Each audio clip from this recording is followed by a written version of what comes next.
આજરોજ રાજકોટ મ્યુનિસિપલ કોર્પોરેશનની સ્ટેન્ડિંગ કમિટીની બેઠક હતી. રાજકોટ શહેરના 18 વોર્ડની અંદર અલગ અલગ વિસ્તારોમાં અલગ અલગ વિકાસ કામો માટેની રાજકોટ મહાનગરપાલિકાના ભારતીય જનતા પાર્ટીના શાસકો દ્વારા અમે લોકો સ્ટેન્ડિંગ કમિટીની બેઠક બોલાવતા હોઈએ છીએ.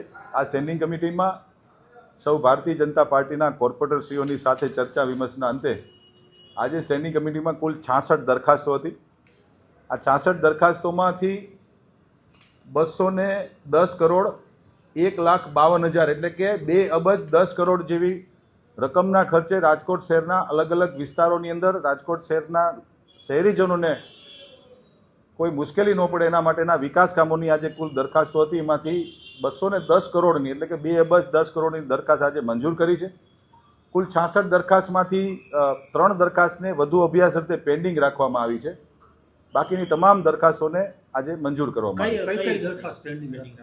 દરખાસ્ત નંબર 4 જે પેન્ડિંગ રાખવામાં આવી છે એ રાજકોટ મહાનગરપાલિકાના જે સિક્યુરિટીનો જે કોન્ટ્રાક્ટ છે એ સિક્યુરિટીની દરખાસ્ત ગઈ સ્ટેન્ડિંગ કમિટીમાં પણ પેન્ડિંગ હતી અને આ સ્ટેન્ડિંગ કમિટીમાં પણ વધુ અભ્યાસ અર્થે પેન્ડિંગ રાખવામાં આવી છે. દરખાસ્ત નંબર 5 છે રાજકોટ મહાનગરપાલિકાના જુદી જુદી શાખાના કર્મચારીઓનો જે પગાર ધોરણ વધારવા માટેની ગ્રેડની જે દરખાસ્ત હતી એ વધુ અભ્યાસ અર્થે પેન્ડિંગ રાખવામાં આવી છે. અને કુલ દરખાસ્ત number 38 ward number 7, ward number 14 અને વોર્ડ નંબર 17માં પાર્ટ વોર્ડની અંદર ડીઆઈ પાઇપલાઇનના કામ અંગેની દરખાસ્ત હતી એ પણ મારા દ્વારા પેન્ડિંગ રાખવામાં આવી છે. જેનું કારણ એ છે કે હું માહિતી માગું છું અધિકારીશ્રીઓ પાસેથી કે રાજકોટ શહેરમાં હવે કયા કયા વોર્ડની અંદર ડીઆઈના કામો થઈ શકે એમ છે.